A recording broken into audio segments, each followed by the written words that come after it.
Orta Çağ'ın gizemli şehri Edinburgh. Tarih, gizem ve macera şehri. İskoçya'nın kalbi Edinburgh, taş sokaklarında yankılanan eski efsaneleri, sisle örtülmüş sırlarını ve nefes kesici manzaralarıyla adeta bir zaman yolculuğuna davetiye çıkarır. Bu şehir, yüzyıllar boyunca yazarların, sanatçıların ve hayalperestlerin ilham kaynağı olmuş bir büyüye sahiptir. Ancak Edinburgh'u gerçekten özel kılan şey, onun sadece bir şehir değil, yaşayan bir hikaye oluşudur. Haydi hazırsanız, evinizden çıkmadan tarih, gizem ve macera şehri Edinburgh turumuza başlayalım.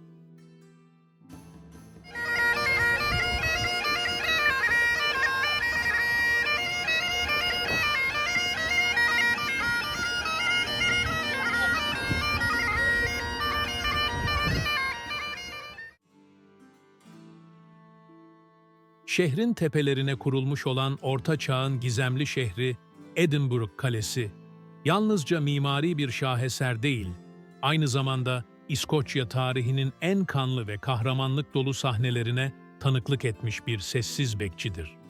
Kale, volkanik bir kaya üzerinde yükselir ve buradan şehrin dört bir yanına hükmeden bir kartal gibi görünür.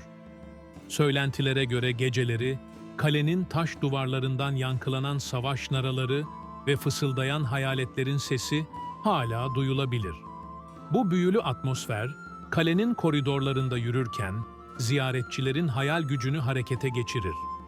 Edinburgh'un ünlü Royal Mile'ı, taş kaldırımları ve tarihi binalarıyla sizi Orta Çağ İskoçya'sına taşır. Bu cadde, gizemli sokaklar ve bodrumlar, labirentine açılan geçitlerle doludur. Efsaneler, Royal Mile'ın altında ikinci bir şehrin yattığını söyler. Mary King's Close, bu efsanelerden biridir ve Edinburgh'un karanlık geçmişinin kapısını aralar. Veba zamanında mühürlenen bu yeraltı sokağı, terk edilen evlerin, kaybolmuş hayatların ve şehir tarihine karışan gölgelerin eviydi. Burada dolaşırken, tarihin hem ürkütücü hem de büyüleyici bir yüzüyle karşılaşmanız işten bile değildir. Edinburgh, yalnızca geçmişin izlerini taşımakla kalmaz, aynı zamanda doğanın büyüsünü de gözler önüne serer.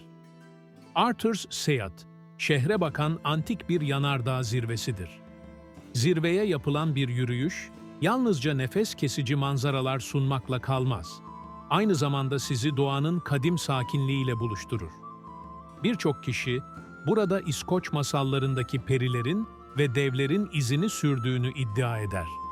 Rüzgarın taşıdığı hikayeler bu dağda yankılanır ve ziyaretçilerin ruhuna işler.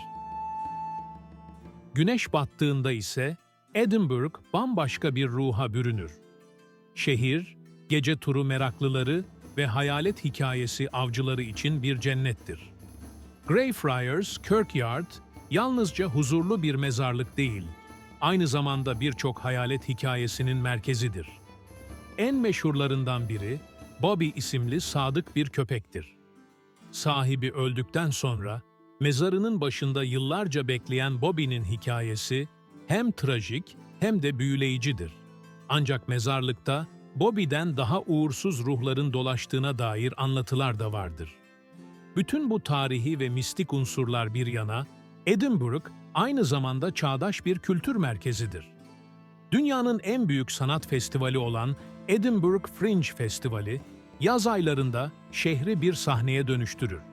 Her köşe başında sanatçılar, müzisyenler ve oyuncular performans sergiler, sokaklar renklenir ve şehir adeta canlı bir tabloya dönüşür.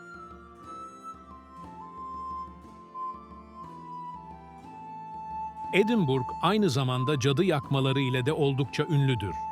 15. yüzyıllar ve 18. yüzyıllar arasında 4000 kadın ve erkek cadı olduğu gerekçesiyle yakılmış. Princess Street'te bir su birikintisi varmış. Cadı olarak damgalanan kişiler önce bu su birikintisine atılıyor, eğer ölürse cadı olmadığı anlaşılıyormuş. Tabii iş işten geçmiş oluyor. Eğer bu su birikintisine atılan kişi ölmez ise o zaman da kesin cadı olduğuna kanaat getirilerek yakılıyormuş. 17. yüzyılda kentte büyük bir veba salgını olmuş. Kent nüfusunun yaklaşık yarısı olan 2500 kişi hayatını kaybetmiş. Bu dönemde insanların dışkılarını lazımlıklar ile camdan dökmeleri sonucu bu veba salgınının ortaya çıktığına inanılıyor. Yine aynı Ortaçağ döneminde tıp fakültelerinde kullanılan kadavralar mezarlıklardan çalınarak tıp öğrencilerine satılıyormuş. Bu iş iyi para getirdiğinden olsa gerek, Edinburgh'da normal bir meslek haline gelmiş. Burke ve Hare isimli iki İrlandalı bu işi yapmak için geceleri bardan çıkan sarhoşları dar sokaklarda sıkıştırıp öldürme raddesine getirmiş. Hatta bu işin getirisi oldukça iyi olduğu için epey cinayet işlemişler. Sadece bunu engellemek adına birçok gözetleme kulesi yapılmış kentte. Tabii kanunlara aykırı bu işi yapanlar ya da cinayet işleyenler daha sonra yakalanıp idam edilmiş. Orta Çağ'ın gizemli ve mistik şehri Edinburgh, geçmişten günümüze uzanan bu tarihi yolculuğu ile yalnızca bir seyahat rotası değil, keşfedilmeyi bekleyen bir labirenttir. Her taşında, her sokağında ve her köşe başında bir sır saklıdır. Bu şehirde tarihin yankılarını duyabilir, doğanın büyüsüne kapılabilir ve modern yaşamın enerjisini hissedebilirsiniz. Ancak şunu unutmayın, Edinburgh'u gerçekten deneyimlemek, onun sokaklarında kaybolmayı göze almayı gerektirir. Çünkü bu şehir yalnızca haritalarla keşfedilecek bir yer değil, hayal gücüyle anlaşılacak bir masaldır. Bu güzel videomuzu Edinburgh hikayesiyle bitirelim. Bir zamanlar Edinburgh'un sisli sokaklarında yaşayan genç bir tarihçi olan Elara, Royal Mile boyunca yürüyüş yaparken eski bir kitapçının vitrininde parlayan garip bir el yazması gördü. Kitap deri kaplıydı ve kapağında altınla işlenmiş bir sembol vardı. Edinburgh Kalesi'nin bir silüeti, ortasında yanıp sönen bir göz. Elara, kitabı incelemek için içeri girdi. Yaşlı kitapçı, bu kitabın Kayıp Edinburgh adı verilen bir efsaneye ait olduğunu söyledi. Rivayete göre, şehrin altında bir zamanlar büyücüler tarafından kurulan gizli bir şehir vardı ve bu şehir, yanlış bir büyü sonucu zamanın dışına hapsedilmişti. Kitap, bu şehre giden kapıyı bulmak için bir rehberdi. Gece yarısı, Elara kitapta tarif edilen bir ritüeli denemek için Arthur's Seat'e tırmandı. Ay ışığı altında eski dillerde mırıldanarak kitabı açtı. Aniden yer sarsıldı ve yerin altında bir kapı belirdi. Cesaretini toplayarak içeri girdiğinde kendini büyülü bir şehirde buldu. Sokaklarda yüzen ışıklar, gökyüzünde uçan kitaplar ve konuşan taş heykeller vardı. Ancak bu şehirde yalnız değildi. Zamanın dışına hapsedilmiş büyücüler, Elara'yı fark etti ve ona bir seçim sundular. Ya şehri tamamen özgür bırakıp, Edinburgh'un bugünkü halini riske atacak ya da kapıyı mühürleyerek bu sırrı sonsuza dek saklayacaktı. Elara, kitabın gücünü kullanarak kapıyı mühürledi ve büyülü şehri tarih kitaplarına yazılmamış bir sır olarak bıraktı. O günden sonra ne zaman Edinburgh'un sisleri çökerse, şehrin fısıltılarında büyücülerden kalan yankılar duyulmaya devam etti. Eğer bir gün Edinburgh'a yolunuz düşerse, sokaklarında dolaşırken rüzgarın taşıdığı fısıltılara kulak verin.